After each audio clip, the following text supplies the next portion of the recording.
Focus reality and agro farming వారు premium farm land projects మన పొలం ఫేజ్ 1, 2 మరియు 3 కంప్లీట్ చేసుకొని మన పొలం phase 4 Wasar village at Narayana Khed లో ఆగస్టు 15 ఇండిపెండెన్స్ డే రోజు గ్రాండ్ లాంచ్ చేయడం జరుగుతోంది. లాంచింగ్ మరియు ఇండిపెండెన్స్ డే సందర్భంగా 5 గుంటాస్ ల్యాండ్ అవుట్ రేట్ లో బుక్ చేసుకున్న వారికి 1,50,000 రూపాయల డిస్కౌంట్ తో పాటు 2 గ్రాముల గోల్డ్ ఫ్రీగా ఇస్తున్నారు. పూర్తి వివరాలకు సంప్రదించండి. నమస్కారం అందరికి. వాళ్ళ మనతో పాటు మన స్టూడియోలో వేదిక ఆస్ట్రాలజీ అయిన అనుపమ గారు ఉన్నారు. Hearty welcome to studio. మరి ఈసారి ఈ కంటెంట్ ఏంటంటే మనకి ఫస్ట్ ఏంటంటే ద్వాదశ రాశుల్లో రాహు కేతు అనేది హాట్ టాపిక్. చాలా మంది రాహు ఇలా ఉంటే, రాహు మన గ్రహం అంటే రాహు గ్రహం అనేది మన రాశిలో ఉంటే ఇలా జరుగుతుంది, కేతు ఉంటే ఇలా జరుగుతుంది. కొన్ని రాశుల వాళ్ళకి పాజిటివిటీ వస్తుంది, కొన్ని రాశుల నెగిటివిటీ వస్తుంది అనేది అందరికీ తెలిసిన విషయం. అసలు రాహు కేతు అంటే ఏంటి, ద్వాదశ రాశుల మీద ఎవరికి ఎలా ఉంటే పాజిటివ్ వస్తుందా, నెగిటివ్ వస్తుందా, ఒకవేళ పాజిటివ్ గా ఉంటే ఇంకా మంచి పాజిటివిటీ రావడానికి పరిహారాలు, నెగిటివ్ ఉంటే నెగిటివ్నెస్ పోయి కొంచెం పాజిటివ్ గా రావడానికి పరిహారాలు. అసలు రాహు కేతు అంటే ఏంటి? కొంతమందికి ఆల్రెడీ పరిజ్ఞానం ఉండొచ్చు, జ్యోతిష్యం తెలిసిన వాళ్ళకి, అంటే ప్రొఫెషనల్ గా కాకుండా కొద్దిగా తెలిసిన గ్రహాల గురించి తెలిసిన వాళ్ళకి, తెలియని వాళ్ళ గురించి ఒక చిన్న ఇంట్రో అన్నమాట. బేసికలీ రాహు కేతు అనేది ఏంటంటే ఛాయాగ్రహాలు అంటారు అనమాట, షాడో ప్లానెట్స్ అంటారు వీటిని. ఇవి మనకి ఎప్పుడైతే మనము సోలార్ సిస్టమ్ లో చూసుకుంటామో మనకి అవి విజిబుల్ కంటికి కనిపించవు అనమాట, నేకెడ్ ఐకి కనిపించవు. సో ఇది ఒక మిడ్ పాయింట్, చంద్రుడి మిడ్ పాయింట్ దగ్గర నుంచి క్యాలిక్యులేట్ చేసుకొని ఇచ్చే నోట్స్ అంటారు అనమాట వీటిని. ఈ రాహుకేతు గ్రహాలు ఛాయాగ్రహాలు అని చెప్పాను కదా, ఇవి ఎక్కువ మట్టుకు వక్రీగతిలోనే తిరుగుతూ ఉంటాయి అనమాట. మన జన్మ జాతకంలో కూడా ఆర్ అని రాసి ఉంటుంది, రాహుకేతు పక్కన ఆర్ అని రాసి ఉంటుంది, అంటే రివర్స్ లో యాంటీ క్లాక్ వైజ్ తిరుగుతూ ఉంటాయి. సో యాంటీ క్లాక్ అంటే అన్ని గ్రహాలు క్లాక్ వైజ్ లో తిరిగేటప్పుడు రాహుకేతు మాత్రం ఎందుకు యాంటీ క్లాక్ వైజ్ తిరుగుతూ ఉంటాయి అంటే ద మెయిన్ రీజన్, అసలు మెయిన్ రీజన్ ఏంటి అంటే మన యొక్క గత జన్మలో నుంచి వచ్చిన కర్మిక్ బ్యాగేజెస్, కర్మాస్ ఏవైతే తెచ్చుకుంటామో ఆ కర్మకి సంబంధించిన ప్లానెట్స్ ఎక్కువ మట్టుకు వెయిటేజ్ ఉండేది రాహుకేతుకు ఉంటది అనమాట. ఈ కలియుగంలో రవి మనకి ఎట్లాగో ప్రత్యక్ష దైవం, మనం ఎప్పుడు చెప్పుకుంటూ ఉంటాం కదా, రవి కంటే కూడా కలియుగంలో పవర్ఫుల్ ఉన్న గ్రహం ఏంటి అంటే రాహు. సో మనకి కలియుగంలో మెయిన్ ప్లానెట్ రాహు అయిపోతుంది అనమాట. సో రాహు రిప్రజెంట్ చేసే కారకత్వాస్ ఏంటి అని అనుకుంటే మోడర్న్ టెక్నాలజీ. ఇది మనకి క్లాసిక్స్ లో మెన్షన్ చేయలేదు మోడర్న్ టెక్నాలజీ, ఎందుకంటే పరాశ్రముని రాసినప్పుడు ఇంత ఫాస్ట్ టెక్నాలజీ లేకుండా కదా. సో మనకి టెక్నికల్ ఫీల్డ్ కి సంబంధించిన ఏదైనా సరే సూపర్ హై అండ్ ఉన్న సాఫ్ట్వేర్స్ అవ్వచ్చు, అప్లికేషన్స్ అవ్వచ్చు, అన్ని కూడా రాహు రూల్ చేస్తుంది. అంటే ఇన్ఫర్మేషన్ టెక్నాలజీనే కాకుండా మెడికల్ లో కూడా మనకి ప్రామినెంట్ గా ఉండే న్యూ మెడికేషన్స్ ఏవైతే ఉంటాయో, న్యూ ఇన్వెన్షన్స్ ఏవైతే ఉంటాయో అన్ని కూడా రాహుకి కన్సిడర్ చేస్తారు. మనకంటే భిన్నంగా ఆలోచించే వ్యక్తులు ఎవరైతే ఉంటారో, అంటే అన్కన్వెన్షనల్ మైండ్ సెట్ ఏదైతే ఉంటుందో అదంతా కూడా మనకి కొద్దిగా రాహుకేతు పవర్ఫుల్ సిచ్యువేషన్ ని బట్టే ఉంటాయి అనమాట. ఫారెన్ ప్లానెట్ అని కూడా అంటారు వీటిని. రాహుకేతు రెండు కూడా కొద్దిగా ఫారెన్ కి సంబంధించి, అంటే మన నేటివిటీకి కాకుండా కొద్దిగా భిన్నంగా ఉండేదంతా కూడా రాహుకేతు కిందకే వస్తాయి. సర్పగ్రహాలని కూడా అంటూ ఉంటారు అనమాట రెండింటిని. సముద్ర మంథనం జరిగినప్పుడు ఎప్పుడైతే దేవతలకి అసురులకి జరిగిన ఆ particular war kind of situation లో ఒక స్నేక్ 2 పార్ట్స్ గా కట్ అయినప్పుడు 1 పార్ట్ ఆఫ్ బాడీ రాహు అవుతుంది and the other lower part వచ్చేసి కేతు అవుతుంది అనమాట. సో రాహుకి ఏంటంటే పొట్ట వరకే ఉంటుంది, అందుకే డైజెస్టివ్ సిస్టమ్ ఉండదు అనమాట రాహుకి. సో దీని వల్ల ఏంటంటే ఎంత ఇంటేక్ చేసినా సరే ఆబ్సెషన్ కంట్రోల్ అవ్వదు అనమాట.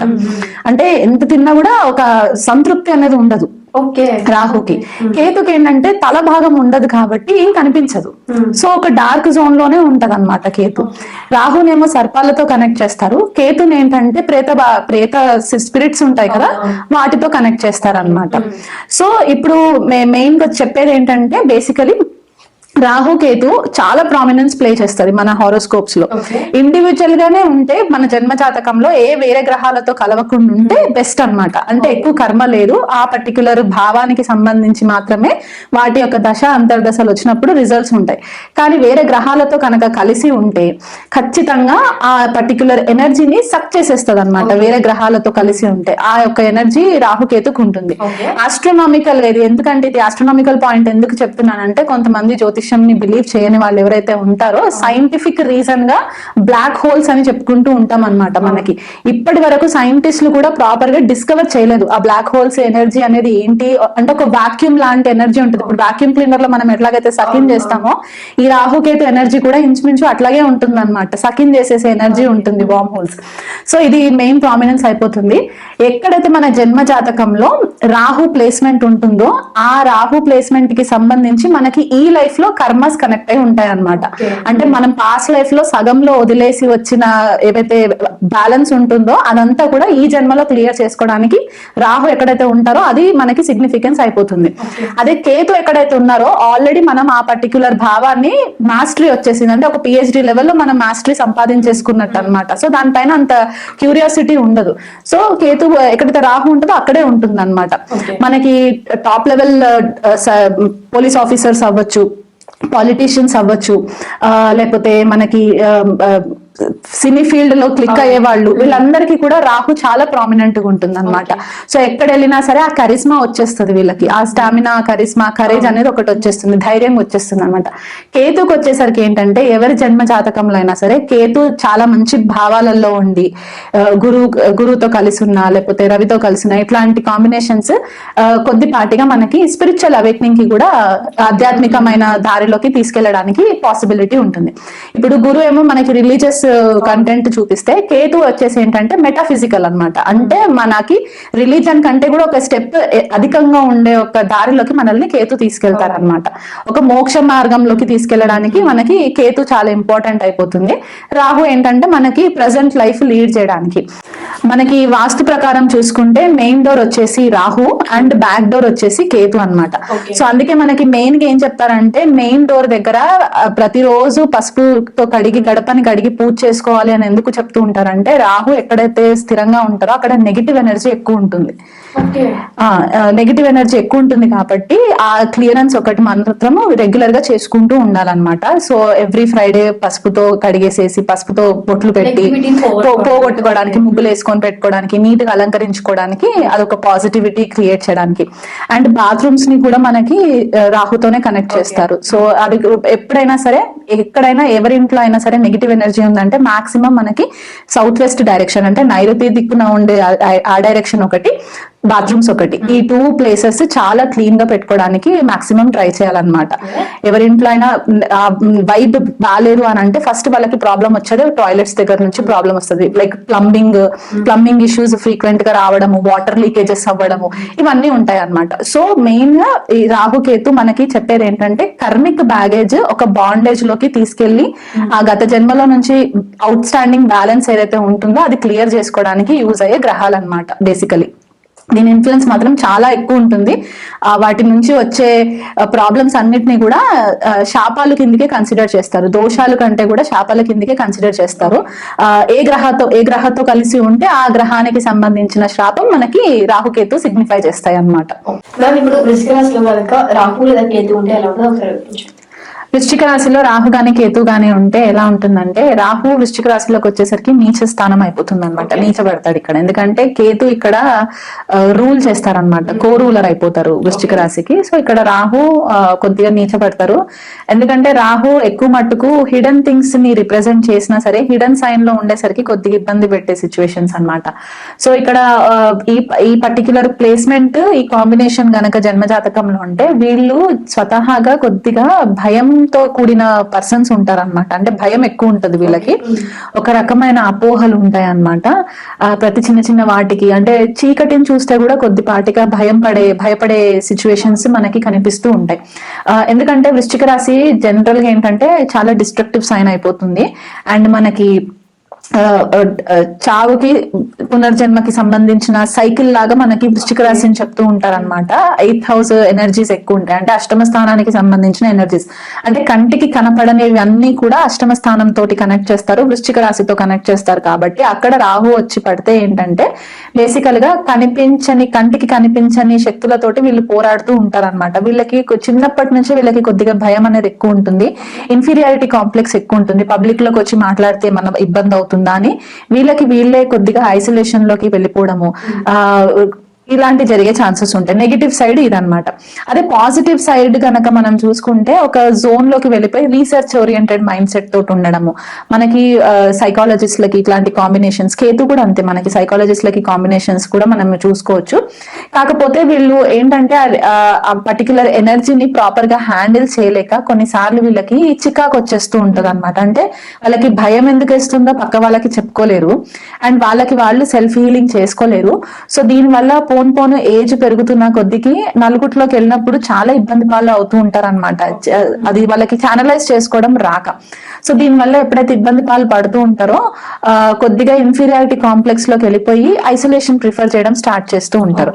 సో అది కూడా మంచిది కాదు.